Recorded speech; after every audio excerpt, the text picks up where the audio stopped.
It's on here now. The goalkeeper's beaten, and South Africa have done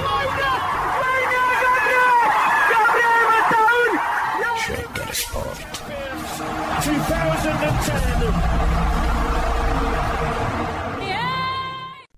ሰላም ጤና ይስጥልን እንደምናላችሁ የተከበራችሁና የተወደዳችሁ የሸገር ስፖርት ዊዝ አበበ ግደይ የዩቲዩብ ቻናል ቤተሰቦቻችን በያላችሁበት እጅግ አስደሳች ጊዜን እያሳለፋችሁ እንደሆነ ተስፋ እናደርጋለን። መልካሙን ሁሉም ለናንተ እንመኛለን። ታዲያ ይህንን ሸገር ስፖርት ዊዝ አበበ ግደይ የሚለውን የዩቲዩብ ቻናላችንን ሰብስክራይብ አድርጉት፣ የደውል ምልክቱን ተጫኑትና አዳዲስ ፕሮግራሞችን ስንለቅ መልእክት ይድረሳችሁ።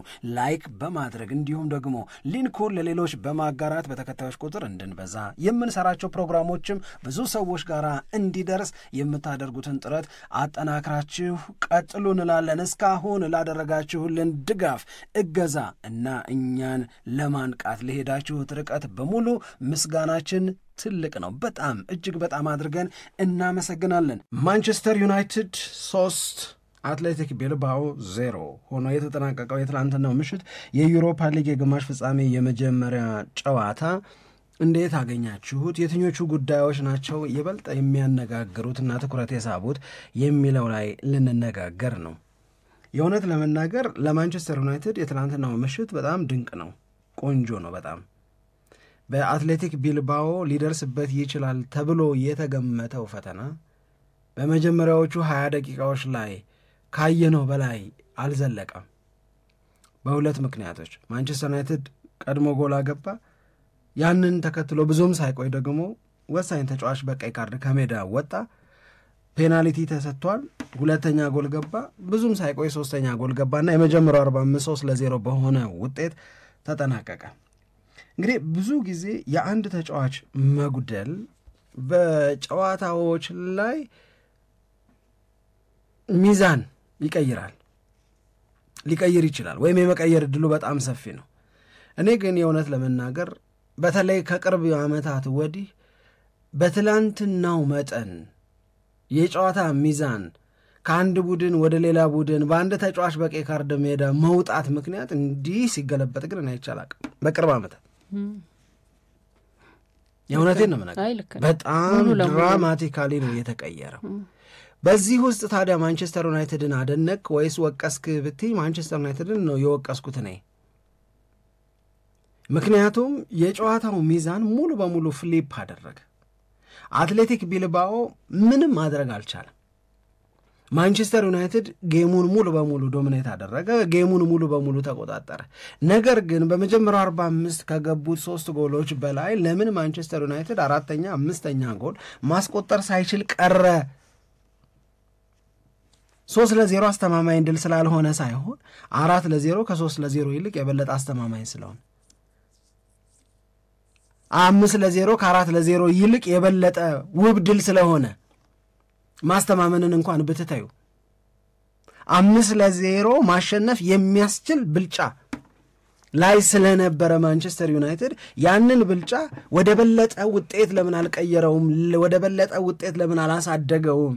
5-0 በሆነ ውጤት ማንቸስተር ዩናይትድ አሸንፏል። ስለዚህ የመልሱን ጨዋታ በጉጉት የሚያስጠብቅ ምንም ነገር የለም ማስባል ይችል ነበር ማንቸስተር ዩናይትድ።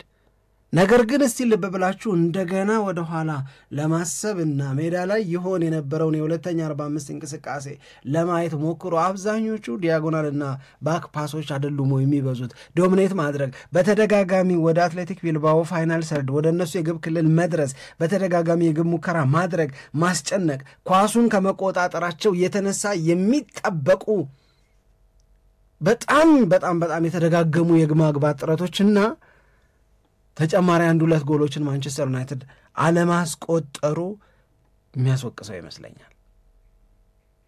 አትሌቲክ ቢልባኦ ምንድነው የፈለገው? ፈርስት ሃፉን አየው፣ ልጁ በቀይ ካርድ ወጣ፣ ፈርስት ሃፉን አየው። ስለዚህ ከ3 በላይ ጎል እንዳይገባ ፈለገ አትሌቲክ ቢልባኦ። ከ3 በላይ ጎል አልገባም። በነገራችን ላይ በዘንድሮ የውድድር ዓመት በስፔን ፕሪሚየር ሊጋ በጣም ጥሩ የመከላከል አቅም አላቸው ከሚባሉ ክለቦች መካከል አንደኛው አትሌቲክ ቢልባኦ ነው። ግን ኤርኔስቶ ቫልቬርዴ ልጁ በቀይ ካርድ ከወጣ በኋላ ጌም ፕላናቸው 4ኛ ጎል እንዳይገባ ማድረግ ነው። 4 ጎል ከገባብሽ በኋላ በመልሱ የሆነ ነገር ለመሞከር የበለጠ ይከብዳል። 5 ጎል ከገባብሽ በኋላ በመልሱ የሆነ ነገር ለመሞከር በጣም ይከብዳል፣ ተስፋ ያስቆርጣል። 3 ይሻላል፣ ቢያንስ 3 ላይ ደርሰዋል እና በሆነ መንገድ ጎል ካገኘን 3-1 ብናረገው 3-2 ብናረገው ያሉ ይመስለኛል። ግን ማንቸስተር ዩናይትድ ለምንድን ነው 4ኛ ጎልን ያልፈለገው? በዚህ ሂደት ውስጥ በጣም አብሻቂ ከነበረው ተጫዋች መካከል አሌሃንድሮ ጋርናቾ ነው። ይህ መጨረሻ አትካኝ ተጫዋች ቢኖር እሱ። ይሄንን ተዝናኖት ለምሳሌ ታዩ በሜዳ ላይ ያደርጋቸው የነበሩት ነገሮች ይፈጥራቸው የነበሩት ስህተቶች ምናምን ታዩና ያንን ቢጫ ካርድ ማየት ነበረበት ወይ? ተቀይሮ ሲወጣ መለጠጥ አለ አይደለ? በቃ 3-0 እየመራሽ ነው። ዘ ጌም ኢዝ ኢን ዩር ሃንድ። ምንም እዛ ስሜት ውስጥ ከደጋፊ ጋር የምትገቢበት እዛ ስሜት ውስጥ ከቢልባኦ ተጫዋቾች ጋር የምትገቢበት ተገፍትረሽ የምትወጭበት ምንም ምክንያት እኮ የለም። በቀደም ስለ ቶማስ ፓርቴ ቢጫ ካርድ እና ያንን ቢጫ ካርድ ማየት አርሰናልን ያስከፈለውን ዋጋ ምናምን እያልን ስናወራ አልነበረም? ይሄኛው ቢጫ ካርድም ሊቀር የሚገባው ሊቀር የሚችል ማንቸስተር ዩናይትድን በመጥቀም ሂደት የታየ አይደለም። በዛ ላይ ሜዳ ላይ ይሰራቸው የነበሩትም ነገሮች በሙሉ ለእኔ በቃ የከበደኝ ነበረ ሳቢ የነበረው አሌሃንድሮ ጋርናቾ። ምንም የመሻሻል ነገር አታይበትም። አሁን ምናልባት በሌላ ፕሮግራማችን ላይ በቀደም ለአርሰናል እንደሰራ ነው ወይ ነገ ፕሮግራማችን ላይ በማንቸስተር ዩናይትድ ቤት ውስጥ እነማን ይሰንብቱ እነማን ይሰናበቱ እነማን መሰንበት እና ውላቸው ይራዘምላቸው የሚለውን ጥያቄ እያነሳን እንነጋገር ይሆናል። ያኔ የምለው ይኖራል ስለ አሌሃንድሮ ጋርናቾ። እነሱ ያሉትን ኤክስፐርቶቹ ያሉትንም ደግሞ እናስቀምጠዋለን። ግን አሌሃንድሮ ጋርናቾ ይሄ መሽቶ በነጋ ቁጥር ወራት ባለፉ ቁጥር እድሜ በጨመረ ቁጥር ማቹር የማድረግ ነገር እኔ አላየሁበትም እና ያ ነው። ከዛ ውጪ ካዚሜሮ አንግል የገጨበት አንድ ጥሩ ሙከራ አለ። ማንቸስተር ዩናይትድ ኮምፈርተብል ነበረ፣ በጣም ምቾት ነበረው። ያንን ምቾቱን ግን ወደ በለጠ ድል ማሳደግ ይችልም ይገባውም ነበረ ብዬ አምናለሁ። በዚህ ምክንያት ነው ወቅሰዋለሁ እምልሽ። አሁን የመልሱ ጨዋታ ላይ ስጋት ኖሮ ነው ይሄንን የምትናገረው ብትይ ነው ብዙ የሚያሰጋ ነገር ያለ አይመስለኝም። የሚያሰጋ ነገር ያለ አይመስለኝም ማለት ግን ጥንቃቄ የሚፈልግ ነገር የለም ማለት ግን አይደል። እስከ ዛሬ ድረስ በአውሮፓ የውድድር መድረክ በክለቦች መካከል በሚደረግ ጨዋታ ነው መልሽ ሳምሪ የጥሎ ማለፍ ሆኖ ጨዋታው ከሜዳቸው ውጪ ተጫውቶ 3 እና ከዛ በላይ ጎል አግብተው የመጀመሪያውን ጨዋታ ያሸነፉ 133 ድል ያስመዘገቡ ክለቦች አሉ። እያልኩ ያለሁት የአውሮፓ የክለቦች ውድድር እንደ ዩሮፓ ሊግ ያለው ማለት ነው። የውድድሩ አይነት ጥሎ ማለፍ ነው፣ ኖክአውት ነው። የውድድሩ ደረጃ ፈርስት ሌግ ነው። ውጤት 3-0 እና ከዛ በላይ ስንት ጊዜ እንደዚህ ያለ ውጤት ተመዝግቦ ያውቃል? 133 ጊዜ። ትላንት ማንቸስተር ዩናይትድ ከሜዳው ውጪ ነው ያሟላል። ይሄንን አዌይ ጌም ነው። ፈርስት ሌግ ነው ያሟላል። ይሄንን ኖክአውት ነው ያሟላል። ይሄንን ዩሮፓ ሊግ ነው ይሄንን ያሟላል። 3-0 አሸንፏል። ስለዚህ እንደነዚህ ባሉ ውጤቶች የተጠናቀቁ የጥሎ ማለፍ ጨዋታዎችን 134 አደረሰው ማንቸስተር ዩናይትድ። ከዚህ ከትናንትናው በፊት በነበሩት 133 አጋጣሚዎች የመጀመሪያውን ጨዋታ ከሜዳቸው ውጪ 3 እና ከዛ በላይ ጎል አግብተው ተጋጣሚያቸውን ያሸነፉ ክለቦች በሙሉ ወደ ቀጣዩ ዙር አልፈዋል። የመጀመሪያውን ጨዋታ 3-0 እና ከዛ በላይ ያሸነፈ ቡድን በመልሱ ጨዋታ ተሸንፎ ከውድድር ወጥቶ ውጤት ተቀልብሶበት አያውቅም። ማንቸስተር ዩናይትድ የመጀመሪያው ይሆናል ብዬ ስለማላስብ አያስጨንቅም የምለው አንዱ በዛ ምክንያት። እነዚህ 133 የቀደሙ 3-0 እና ከዛ በላይ ያለቁ ድሎች ውስጥ ግን ሁሉም በመልሱም ጨዋታ የመጀመሪያውን ጨዋታ ያሸነፉት ቡድኖች ስለሚያሸንፉ አይደል። አዌይ ጎል ካውንትስ ደብል ይባል በነበረው ህግ ተጠቅመውም ያለፏል። 3-0 አሸንፎ ለምሳሌ 2-0 ተሸንፈው በአዌይ ጎል ካውንትስ ደብል የሚያልፉ እንደማለት።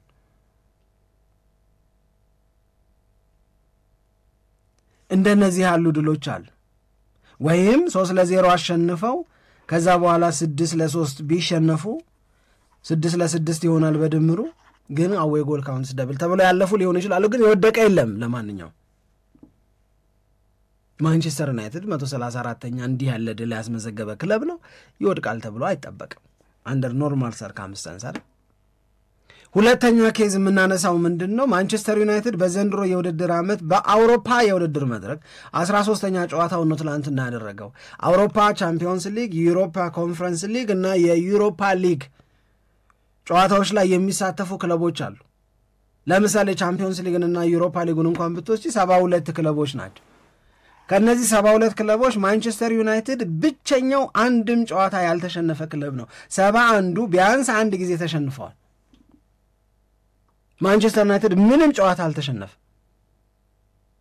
በፕሪሚየር ሊግ 15 የተሸነፈ የሚለውን ይዘን በዩሮፓ ሊግ ላይም እንደዛ እንዳንጠብቅ ያደርገናል። ይሄ ቢያንስ የዩሮፓ ሊግ ፎርሙ የዩናይትድ በጣም ደስ የሚል በጣም ቆንጆ ነው። ሽንፈት አልባ ነው። ማንቸስተር ዩናይትድ ለመጨረሻ ጊዜ ሳያሸንፍ የቀረው መስከረም ወር ላይ ኤፍሲ ትዌንቴ ጋራ ሲጫወት ነው የቀረው። ከዛ ውጭ ያሉት የማንቸስተር ዩናይትድን ስታነሽ የመልሱን ጨዋታ እኮ ኦልትራፎርድ ላይ ነው የሚጫወተው። ስለዚህ ኦልትራፎርድ ላይ ሲጫወት ማንቸስተር ዩናይትድ ዘንድሮ 6 ጊዜ ኦልትራፎርድ ላይ ተጫውቷል። 5ቱን አሸንፏል፣ 1 ጊዜ አቻ ወጥቷል። ሽንፈት የለም።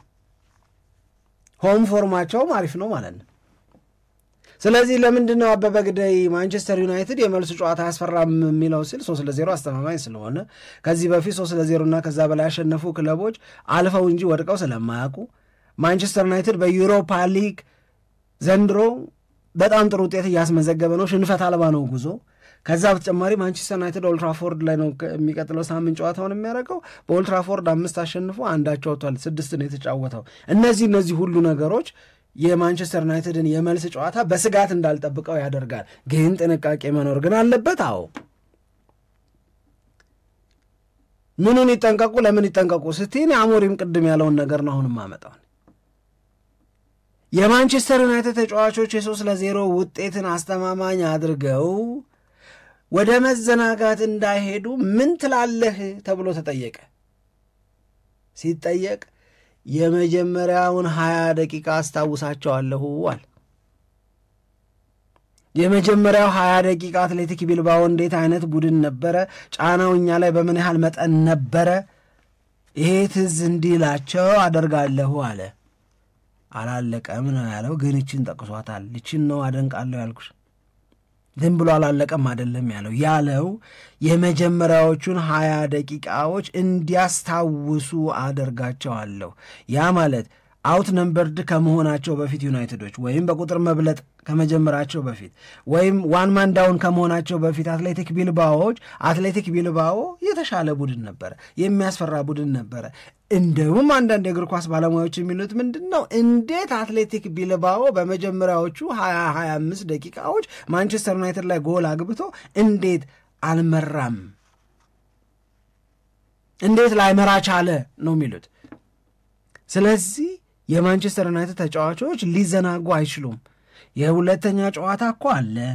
የመጀመሪያው 20-25 ደቂቃ ላይ የጨዋታውን ቪዲዮ ይሁት። ይህንን ቡድን ዝቅ አድርገን ልናይ የምንችልበትን እድል የሚሰጥ አይደለም የምታዩት የመጀመሪያ 25 ደቂቃ እንቅስቃሴ። ስለዚህ 3-0 መሆኑን ብቻ የሚያስቡ ከሆነ ይህንን ብቻ እንዳያስቡ አደርጋቸዋለሁ ነው።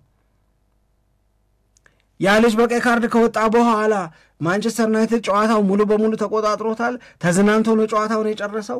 አዎ፣ ግን ጨዋታው እንደዛ አይነት መዝናናት ውስጥ የደረሰው በምን ምክንያትና በምን አጋጣሚ በምን ሰበብ እንደሆነ ትዝ ሊላቸው ይገባል። ጌሙማ አላለቀማል፣ ያልጨረስነው ስራ እንዳለ ነው የሚሰማኝ አለ። ይሄንን ሳስብ በጣም ሴንስብል የሆነ ነገር ነው የተናገረው ይሄ ሰውዬ። በጣም ትርጉም ያለው ነገር ነው የተናገረው አሞሪም። ዘፈርስት 20 ሚኒትስ ላይ የነበረውን ነገር ዲናይ ልናደርገው አንችልም፣ ልንክደው አንችልም። እሱን ረስተን እሱን ክደን እንዳልነበረ ቆጥረን ልንነሳ አንችልም። ትክክል ስለማይሆን አንችልም፣ ስለማይገባ that's the point። ጌሙ አላለቀም፣ የሚቀጥለው ጨዋታም ላይ ለማሸነፍ እንገባለን ምናምን ቢለው ኖሮ እንደ ኖርማል አይዋለሁ። ግን ሪያሊቲውን በደንብ አድርጎ ቁልጭ አድርጎ አስቀምጦታል ብዬ ነው የማስበው። በትናንትናው የማንቸስተር ዩናይትድ ድል ውስጥ መደነቅ ያለባቸው በነገራችን ላይ ማንቸስተር ዩናይትድ በፕሪሚየር ሊጉ 6ኛ በእድሜ ወጣት ተጫዋቾችን የያዘ ያንገስት ቲም ነው። በፕሪሚየር ሊጉ 6ኛ ወጣት ተጫዋቾች ያሉበት ቡድን። አማካኝ የማንቸስተር ዩናይትድ ተጫዋቾች እድሜ በወጣትነት 6ኛ ነው። ግን ከሚገርመው ነገር ከወጣቶቹ በላይ እኔ ትላንትና ሰሞኑንም መደነቅ ያለባቸው 30 ናቸው። የእውነት ለመናገር ትላንት አሁን ሃሪ ማጓየር ያንን ኳስ ያንን ክሮስ እውነት ጠብቀና ሲያንከራተት አይተሻል። አንዴ ወዲህ ሲያደርግ አንዴ ወዲህ ሲመልስ ከዛ እሱ ክሮስ አደርገው ጋርቴ በቴሳ ሲገጭ ከዛ ካዚሜሮ ሲመጣ አሁን ማጓየር፣ ካዚሜሮ፣ ብሩኖ ፈርናንዴዝ ምናምን ስቲ እነዚህ ሁሉ 30 ነው ያለፉ ናቸው።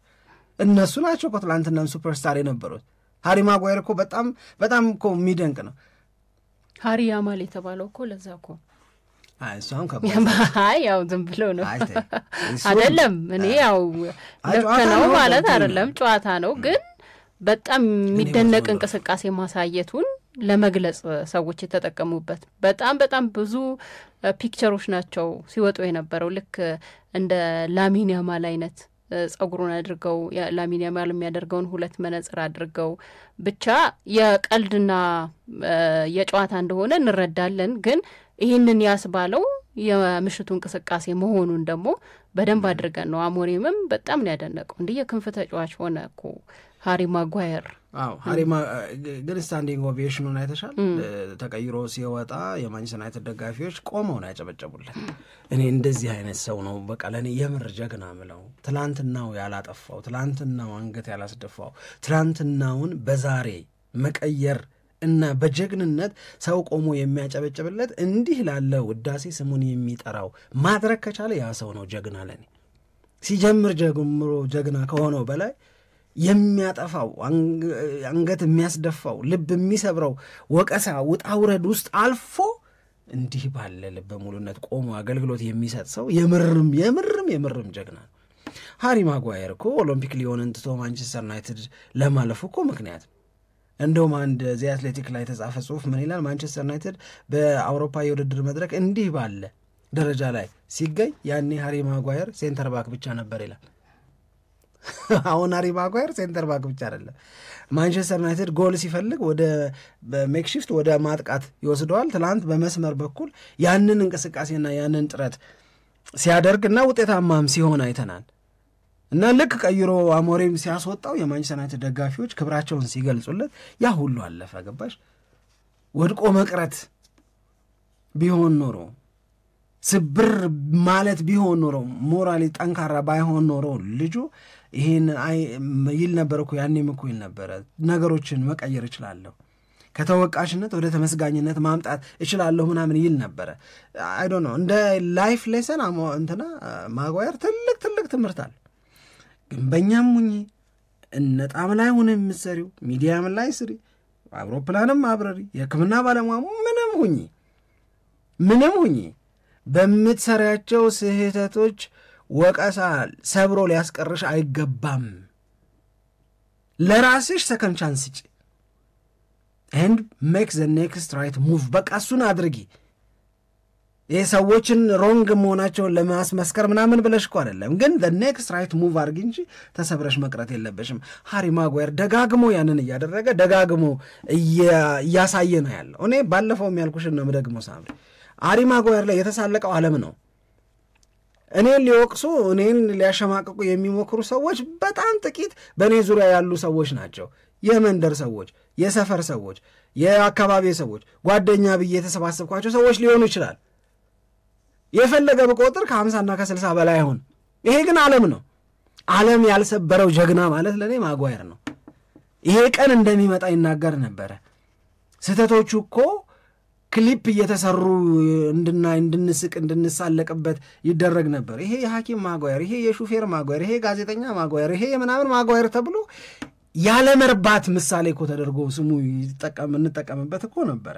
አሁን በዚህ አይነት መንገድ ባለፈው ነግሬሻለሁ። ኤዲንሰን ካቫኒን እንደዚሁም ብራዚላዊን ሮናልዶ በፌኖሜናል እሱን እና ሌሎች አሁን ደግሞ ላሚን ያማልን እያደረጉት ነው ያሉት በበጎ ሰዎች እየተመሰለ ከነሱ ሰዎች ጋር እየተነጻጸረ ስሙ እንዲነሳ እየተደረገ ነው ያለው። ለእኔ ሃሪ ማጓየር ትላንት ጎል ለመገኘት ምክንያት በመሆኑ ያንን ትሪክ ሲሰራ ስላየሁት ብቻ አይደለም አሴ ሴንተር ባክ ሮሉን የተወጣበት መንገድ ግን የእውነት በጣም ይገርም። ከሱ ይልቅ ሌኒ ዮሮ እኮ ይሳሳት ነበረ። ያንግ ነው አይደል ግን ይሳሳት ነበር።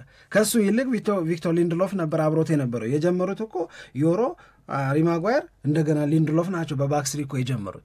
በሊንድሎፍ እና በዮሮ ይሰሩ የነበሩ የተወሰኑም ቢሆን ስህተቶች ነበሩ። ሃሪ ማጓየር በጣም የሚገርም አገልግሎት ነው ለማንቸስተር ዩናይትድ እየሰጠ ያለው። ከዛ በተጨማሪ ግን እንደገና እንትናን ሰጪው ካዚሜሮን ሰጪው እንዴ ቀይሮ ለማስገባት እንኳን የሚጸየፉት እኮ ሰው ሆኖ ነበረ። ወይም ካዚሜሮን ቀይሮ ሲያስገባ አሞሪም የሚያጉረመርም እኮ ነበር። ይሄ እኮ ሞቷል። አሁን እንደው ያኔ የመጀመሪያ ሲዝን ሸወደን እንጂ ምናምን እኮ የሚባል ተጫዋች ነው። አሁን እኮ ሂዘ ፒላር እኮ የሚገርም የቡድኑ እኮ ምሰሶ እኮ ማለት አሁን አንዱ ካዚሜሮ እኮ ጎል ያገባል፣ አንግል ይገጫል፣ የቡድኑን መሃል ሜዳ ላይ ብልጫ በቀላሉ ይወሰድበት የነበረውን ነገር በሙሉ እንዳይወሰድ ያደርጋል። የተከላካዩን ክፍል ተጋላጭነት በደንብ አድርጎ ነው የሚቀንሰው። ፎልትለስ ታውቂያለሽ፣ ስህተት አልባ እኮ ነው ካዚሜሮ። አሁን the last 10 or 11 games በጣም የሚደንቅ ካዚሜሮን ነው እያየን ያለ ነው። ይሄንን ካዚሜሮ ነው ማንቸስተር ዩናይትድ ፈልጎ ከሪያል ማድሪድ የገዛው። ግን ይሄንን ካዚሜሮ ነው የማንቸስተር ዩናይትድ ደጋፊዎች ማየት ይመኙ የነበረ። አሁን እያዩት ነው። ብሩኖ ፈርናንዴዝን በደንብ አድርጌ ከዚህ በፊት ስለገለጽኩት ምንም የምጨምረው ነገር የለኝም። he was always there። በቃ እውነት ማንቸስተር ዩናይትድን ትቶ ቢወጣ በጣም ብዙ ግሎሪ ታይሞች ሊኖሩት ይችላሉ። ፐርሰናሊ ነው ማለት የትኛውንም ክለብ ጆይን አድርገው፣ ግን እሱም 30ውን ተሻግሯል። ትናንትና በጣም ጥሩ ከነበሩት የማንቸስተር ዩናይትድ ተጫዋቾች መካከል አንዱ ነው። ታዲያ ወጣቶቹ ምነካቸው ዘ 6 ያንገስት ቲም ነው ካን በፕሪሚየር ሊጉ አሁንም ልጠራልሽ ነው ራስመስ ሆይሉንድ፣ ውይ አሌሃንድሮ ጋርናቾ፣ ውይ ፓትሪክ ዶርጉ፣ ውይ ፓትሪክ ዶርጉ በተለይ ፈርስት ሃፍ ላይ ይሳሳተዋል፣ አይገልጸውም። ኳስ በቀላሉ ነው የሚበላሽበት። ሲምፕል ፕሬስን መቋቋም አይችልም። ሲምፕል ፕሬስ እኮ ነው መናገር አይችልም፣ አልቻለም ነበር። ስለዚህ ማንቸስተር ዩናይትድ እንደነዚህ ያሉ ነገሮች ያሉበት መሆኑንም አብረው ማንሳት ይገባል። the positive ምንድነው ካልሽ ድሉ 3-0 መሆኑ፣ ጎል ያልገባበት መሆኑ፣ ክሊን ሺት ማንቸስተር ዩናይትድ ከብዙ ጊዜ በኋላ ነው ክሊን ሺት የጠበቀው። በነገራችን ላይ ከበጣም ብዙ ጊዜ በኋላ ጎል ሳይገባበት አንድ 90 ደቂቃ ጨዋታ የጨረሰው። ሌላው ትልቁ ነገር ግን ማቲያስ ደሊክት ትላንት ተጫውቷል፣ ተቀይሮ ገብቷል። ግን በጣም ትልቁ ነገር አማዲ ያለው ተመልሶ some minutes ነበሩት እና ገና የሆነ ኳስ በረጅም ተልኮለት ኮንትሮል ሲያደርገው እንዴት አባቱ እንደሚያምርበት እግሩ ላይ የሆነቴን ምነግርሽ ሳምሪ በጣም ነው የሚያምርበት የነበረውና I think these are the positives። ግን የበለጠ መሆን ይችል ነበረ። 4-0 5-0 መሆን ይችልም ይገባውም ነበረ። ይሄንን ማድረግ አልቻሉም። አሞሪም ያለውን አስታውሶ ማለፍ ነው የተሻለ የሚሆነው። የመጀመሪያውን 25 ደቂቃ አትርሱት። ገና 90 ደቂቃ አለ። እነሱም 11 እኛም 11 ወደ ሜዳ እንገባለን። በበዛው የጨዋታ ክፍለ ጊዜ ልጁ በቀይ ካርድ ከወጣ በኋላ ባለው አትመዝኗቸው የሚለውን የሱን መልእክትና ጨዋታው አላለቀም የሚለውን ግን ወስዳል። እሺ፣ ስለ ጨዋታው በደንብ ማብራሪያ ሰጥተናል። ሌላ ትልቁ መነጋገሪያ የነበረው ግን የፔናልቲውና የቀይ ካርዱ ጉዳይ። ፔናልቲው ላይ ብዙ ሰዎች ይስማማሉ እንዳየውት ከሆነ፣ ግን የቀይ ካርዱ ላይ ብዙ ጥያቄ አለ። የበዛ ነው የሚል ጥያቄ አይቻለው፣ አስተያየትም አይቻለው። የበዛው ሰምቻለሁ። እና እዛ ላይ ምንድነው መሆንም የተወሰነ ውሳኔን በተመለከተ በትክክል የእግር ኳስ ሕጉ ላይ የተቀመጡት ነጥቦች ምንድናቸው፣ ዳኛው ተሳስተዋል ወይስ ትክክለኛ ውሳኔን የወሰኑት የሚለውን ትንሽ ደቂቃ ወስደን ብናብራራ አሪፍ ነው። ምንድነው አንቺ ስሜት?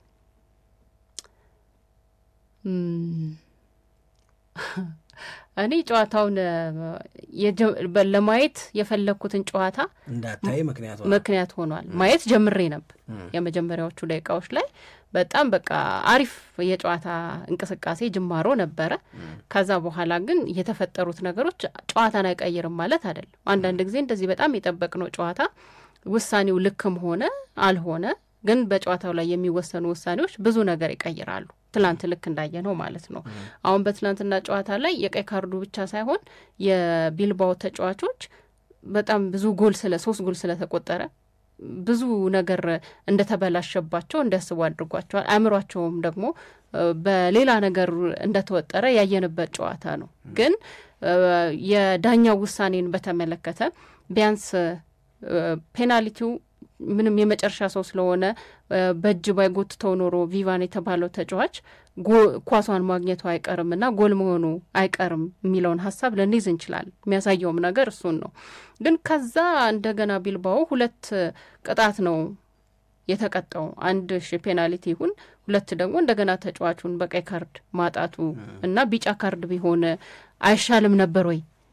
አሁን እቺን አይሻልም ነበር ወይ የሚለው ያዛት እሺ በይሻላልና አይሻልም ከሆነ ይሆናል የሚለው ሌላ ነገር ሆኖ ማለት ነው።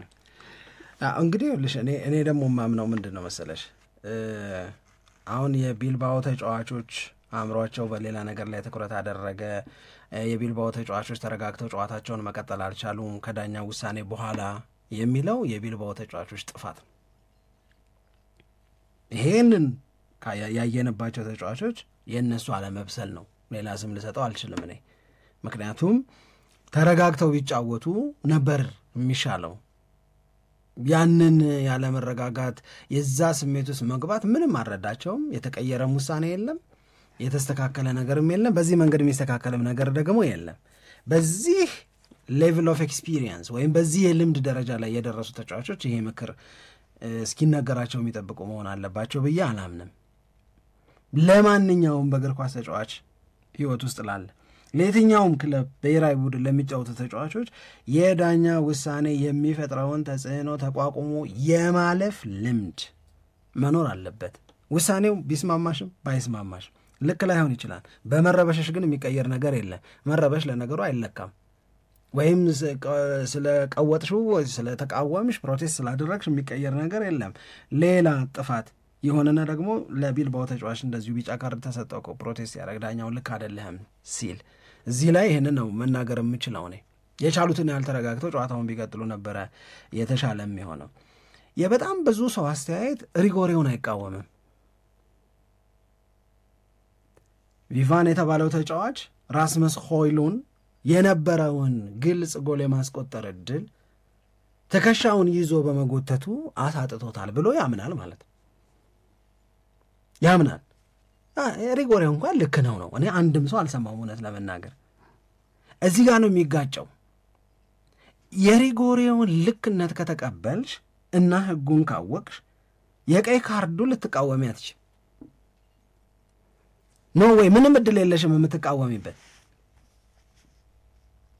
ክርክርሽ መሆን ያለበት ወይም ክርክር እዚህ ላይ ጥያቄ የሚያነሳ ሰው ከነ ሪጎሬው ነው ተቃውሞ መጀመር ያለበት። ከነ ፍጹም ቅጣት ምቱ ከተቃወምሽ ቀይ ካርዱም ተገቢ አይደለም የሚለውን ክርክር ለመቀጠል ይረዳሻል። ሪጎሬውን ሪጎሬ ነው ብለሽ ፍጹም ቅጣት ምት ያሰጣል ብለሽ ለምን ስትባይ ግልጽ የሆነ የማግባት አጋጣሚውን ቪቫን ራስመስ ሆይላንድን በመጎተት አሳጥቶታል እያልሽ ይህንን ማብራሪያ እየሰጠሽ ሀውካም እንዴት ነው ቀይ ካርዱን የምትቃወሚ? አይሆንም፣ አይሄድም፣ አብሮ መሄድ የሚችል ነገር አይደለም። ምክንያቱም በሎስ ኦፍ ዘ ጌም ላይ ያለው ሐሳብ ወይም በእግር ኳስ የጨዋታ ህግ ላይ ያለው ሐሳብ የሚለው የሚያስረዳው ግልጽ የሆነ የማግባት እድልን ከነፈገው የመጨረሻ ተከላካይ ሆኖ ግልጽ የሆነ የማግባት እድልን ከነፈገው ኢስ ሪጎሬ ኤንድ ኢትስ ሬድ ቀይ ካርድ ያሰጣል፣ ሪጎሬ የሚያሰጣ። አሁን ሲቹዌሽኑ ላይ ነው መተማመንም አለመተማመንም የምንችለው። ግልጽ የማግባት አጋጣሚ ነበረ ወይስ አልነበረም? ከዛ ከቪቫን ከተባለው የቢልባኦ ተጫዋች ወደ ግቡ የቀረበ ሌላ ተጫዋች ነበረ ወይ? was he the last defender? የመጨረሻው ተከላካይ ነበረ ወይስ አልነበረም?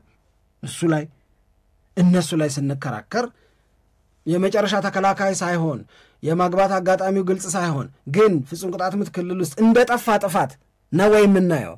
እኔ አላየውም እንደዛ። ፍጹም ቅጣት ምት ክልል ውስጥ በተለያየ መንገድ ጥፋት ይጠፋል። የመጨረሻ ተከላካይ ሳይሆን የማግባት አጋጣሚው ግልጽ ሳይሆን ምናምን ጥፋት ይጠፋል። ፔን ነው ግን ሬድ ካርድ አይኖርም። የትላንትናው ግን የቀይ ካርድ ለመስጠት የሚጠበቁ መስፈርቶችን በሙሉ ያሟላል። ሙሉ በሙሉ ያሟላል። የመጨረሻ ተከላካይ ነው፣ ግልጽ የማግባት አጋጣሚን ከልክሎታል። ስለዚህ ሪጎሬና ቀይ ካርድ ነው። ግን በጣም ብዙ ሰው አስተያየት ሲሰጥ የምሰማው የማየውም በሶሻል ሚዲያም ላይ ቢሆን በተለያዩ መንገዶች ላይ የማየው ሪጎሬ እንኳን ሪጎሬ ነው። ለምን ስትይ ግልጽ የማግባት አጋጣሚ ከልክሎታል፣ ጎትቶታል፣ ጥሎታል። የመጨረሻ ተከላካይ ነው፣ እሱን እኮ እረዳለሁ። ግን ቀይ ካርዱ ያንን ቢያደርጉ ይመስለኛል እኔ ደግሞ ዳኛው እየተሳሳቱት።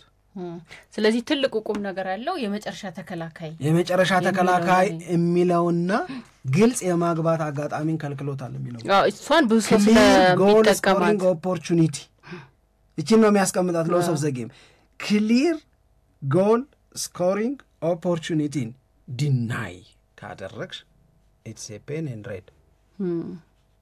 ስለዚህ ውሳኔው ላይ በትክክል ህጉ ነው ተግባራዊ እየተደረገው።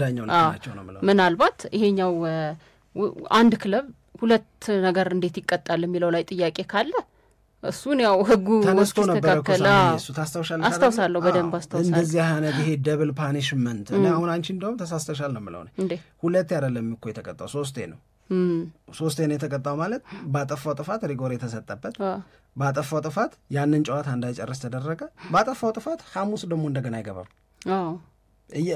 ለኔ የሚሰጠኝ ሁለት አይደለም የተቀጣው፣ ቀጣይም አለ። ያኛው ምናልባት በሌላ ሰው ስለሚተካ ነው እንደ ቅጣት አንቆጥረውም ካላልን በስተቀር። ግን ዋቲፍ ይሄ ተጫዋች በጣም ምርጡ ተጫዋቻቸው ቢሆንስ ቅጣት አይደለም ነው እኮ ነው፣ ልክ ነው። ስለዚህ እንደዛ ነው የማየው እኔ፣ እንደዛ ነው የማየው። ይሄ ህግ እንደዚህ ግን መሆን የለበትም ካልን ህጉ መቀየር አለበት ነው ሐሳባችን መሆን ያለበት። የተደረገው ልክ አይደለም ህጉ መቀየር አለበት ነው። በዛ ላይ ልንስማማ እንችላለን። ህጉ መቀየር አለበት ካልን ግን እስኪቀየር ግን ያለው ነው የሚሰራው፣ ነባሩ ህግ ነው የሚሰራው በሌላ እስካልተተካ ድረስ። ቬንገር ናቸው ይህንን ነገር አንድም ሲከራከሩ የሰማሁት አሁን በተሰጣቸው ኃላፊነት። ይሄ ደብል ፓኒሽመንት ምናምን መኖር ልክ ነው ወይ ልክ አይደለም እያሉ ባለሙያዎቹ እኮ እያዩት ነው። ደብል ፓኒሽመንት ለምን ይኖራል? እንደውም ትሪፕል ፓኒሽመንት ሆኖብኛል ለእኔ አሁን ቅድም ባስረዳዎች መንገድ። ግን አስሎንጋስ ይሄ ህግ ስራ ላይ እስካለ ድረስ የዳኛው ኃላፊነት ይህንን ህግ መተግበር ነው። ግልጽ የሆነ ጎል የማስቆጠር እድልን መከልከልና ይህንን ስትከለኪ ደግሞ የመጨረሻ ተከላካይ መሆንሽን ከተስማማን ቀይ ካርዱ ትክክል ነው። ሁለተኛው የሚሰጠው አስተያየት በተደጋጋሚ የሰማሁት አንቺም ሰምተሽ ሊሆን ይችላል፣ ጨዋታውን አበላሸው የሚል ነገር ደግሞ ይነገራል። ይሄኛው አስተያየት ነውር ነው። ማየት የምንፈልገውን እንዳናይ አድርጎናል፣ አንድ ነገር ነው። ፍትህ ግን አበላሸ ተብሎ ነው እንደሚነገረው። ፍትህ ነው እኮ ይሆን። ዋት ኢፍ ማንቸስተር ዩናይትድ ይሄ ልጅ መቀጣት የሚገባውን ቅጣት ሳይቀጣ ቀርቶ ቢሆን ኖሮ እና በዛ ልጅ አለመቀጣት ማንቸስተር ዩናይትድ ቢጎዳ ኖሮ ጌሙ አልተበላሸም፣ ማንቸስተር ዩናይትድ ቢጎዳ ምናምን አይነት ሊሆን ነው እኮ። ይሄ ሪቨርስ ኢፌክቱንም አብሮ ማሰብ ደግሞ ትክክል ነው የሚሆነው። ዩናይትድ ስለሆነ ቢልባው ስለሆነ ማድሪድ ስለሆነ አርሰናል ስለሆነ ሳይሆን ነገ እንዲህ አይነው ነገር ማን ላይ እንደሚደርስ አናውቅም። የህጓን ፍሬምወርክ ነው ግን ታሳቢ ማድረግ ያለበት። ተበላሸ በማን ሳይድ? በቢልባው ሳይድ አው ተበላሽቷል። ደጋፊዎቹ ዜወር ፊሪየስ፣ በጣም ተናደዋል፣ በጣም ተቆጥተዋል። አይተሽ ከሆነ ነጭ ማህረም አውጥተው ማውለብለብ ጀምረዋል። ለዳኛው ለራሱ ቀይ ካርድ ሊያሳዩት የቀይ ካርድ ምልክት ይዘው ነበረ፣ ይታዩ ነበረ የቢልባው ደጋፊዎች። ጌሙን አበላሽቷል ቢሉ በእነሱ እረዳለሁ። ግን ትክክል ሰርተሽ ማድረግ ያለብሽን ነገር አድርገሽ የሚበላሽ ነገር ሳይሆን ፍትህ ነው ነው ማለት ነው።